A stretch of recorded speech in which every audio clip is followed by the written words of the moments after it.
Poutine détruit l'Europe. Force de Sibérie 2, le gazoduc du siècle. 2 septembre 2025.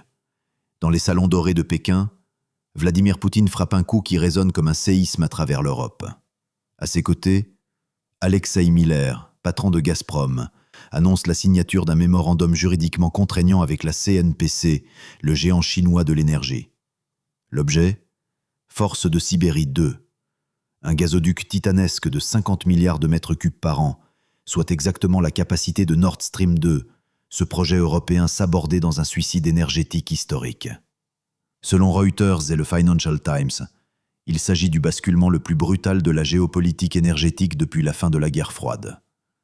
Car ce gazoduc ne reliera pas Berlin à Moscou comme autrefois, mais les gisements de Yamal à Pékin, en passant par la Mongolie. Autrement dit, la Russie tourne le dos à 40 ans de dépendance mutuelle avec l'Europe pour sceller son avenir avec la Chine. Le symbole est implacable. Force de Sibérie 1, mise en service fin 2019, achemine déjà 38 milliards de mètres cubes de gaz par an vers la Chine. Mais ce n'était qu'un prélude. Avec Force de Sibérie 2, Moscou verrouille un débouché gigantesque qui, d'après Bloomberg, pourrait porter les livraisons russes vers la Chine à plus de 100 milliards de mètres cubes annuels dès le début des années 2030. Pendant ce temps, l'Europe contemple des ruines de sa stratégie. 3 ans après les explosions mystérieuses de Nord Stream 1 et 2, censées couper le cordon énergétique entre Moscou et Berlin, Poutine inverse le destin. Il ne s'effondre pas, il triomphe. Les sanctions occidentales, conçues pour étrangler l'économie russe, ont en réalité précipité Moscou dans les bras de Pékin. L'idée de punir la Russie s'est transformée en arme géostratégique retournée contre ses auteurs. Car Pékin n'est pas Bruxelles. Xi Jinping ne change pas d'avis au gré des élections ou des humeurs médiatiques. Selon Le Monde, la Chine voit dans ce gazoduc un atout stratégique colossal. Un approvisionnement massif, bon marché et fiable pour soutenir sa croissance industrielle. Et contrairement aux Européens, la Chine signe des contrats de 30, 40, parfois 50 ans. C'est une alliance énergétique bétonnée. À Bruxelles, les chiffres donnent le vertige. Les 50 milliards de mètres cubes de Force de Sibérie 2 représentent à eux seuls l'équivalent de la consommation annuelle d'un pays comme l'Allemagne. Ce gaz qui devait réchauffer les foyers européens alimentera désormais les usines chinoises et financera la machine de guerre russe pour des décennies. Ainsi se dessine, sous nos yeux, le nouveau rapport de force énergétique mondiale. L'Europe paye le prix fort, la Russie encaisse et la Chine jubile. Si cette analyse vous intéresse, mettez un gros like pour soutenir le travail. Abonnez-vous à la chaîne et activez la cloche pour ne rien rater des prochains décryptages explosifs. Et surtout, partagez cette vidéo autour de vous. Plus nous serons nombreux à comprendre les vraies cartes de la géopolitique, plus notre voix portera. Avec Force de Sibérie 2, la Russie ne se contente pas d'exporter du gaz, elle redessine l'équilibre mondial.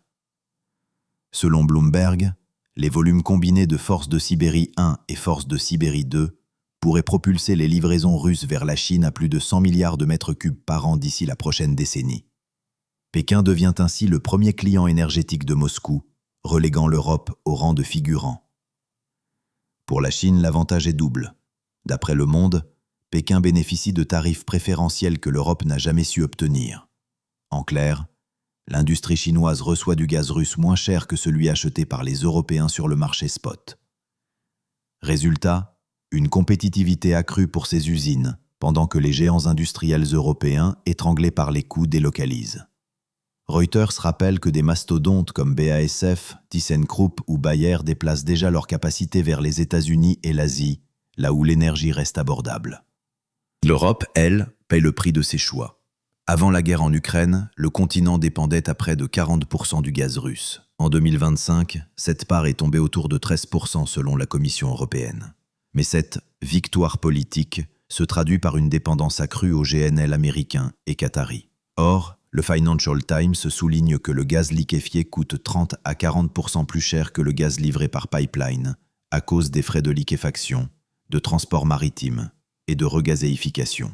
En clair, l'Europe achète son énergie au prix fort tout en affaiblissant sa compétitivité. Et la facture est salée. Les données du marché ICE montrent que le TTF, référence européenne, tourne autour de 32 € le mégawattheure début septembre 2025. C'est loin des sommets de 2022, mais encore presque 3 fois le prix de 2019, qui était à 12 €. Cet écart tue l'industrie lourde, fragilise les ménages et alimente une inflation énergétique chronique. Pendant ce temps, la Mongolie sort grande gagnante. Selon Reuters, le pays percevra plusieurs milliards de dollars en droits de transit, modernisera ses infrastructures et créera des milliers d'emplois grâce au passage du gazoduc. Un pays enclavé entre deux géants devient ainsi un carrefour énergétique stratégique. Mais l'enjeu dépasse l'économie. D'après le Financial Times, Force de Sibérie 2 matérialise un axe Moscou-Pékin-Oulan-Bator, une alliance énergétique qui verrouille la coopération sino-russe pour plusieurs décennies. Plus aucun retournement d'alliance n'est possible. Pékin dépend du gaz russe, Moscou dépend des revenus chinois. Washington voit sa stratégie d'isolement échouer, et l'Europe découvre son impuissance. Le constat est implacable. L'Amérique avait promis de faire du gaz de schiste une arme géopolitique, mais ses exportations restent structurellement plus chères que le gaz russe par pipeline. Le Qatar et l'Australie redoutent la concurrence directe de Moscou sur le marché asiatique. L'Iran, deuxième réserve mondiale de gaz, rêve déjà de copier ce pivot stratégique. Ainsi se dessine le nouveau monde.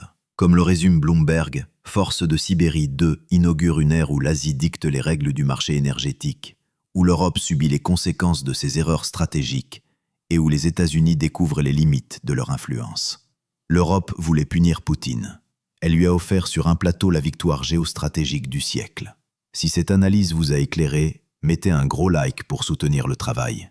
Abonnez-vous à la chaîne et activez la cloche pour ne rien manquer des prochains décryptages. Et surtout, partagez cette vidéo autour de vous. Plus nous serons nombreux à comprendre les vraies cartes de la géopolitique, plus notre voix portera.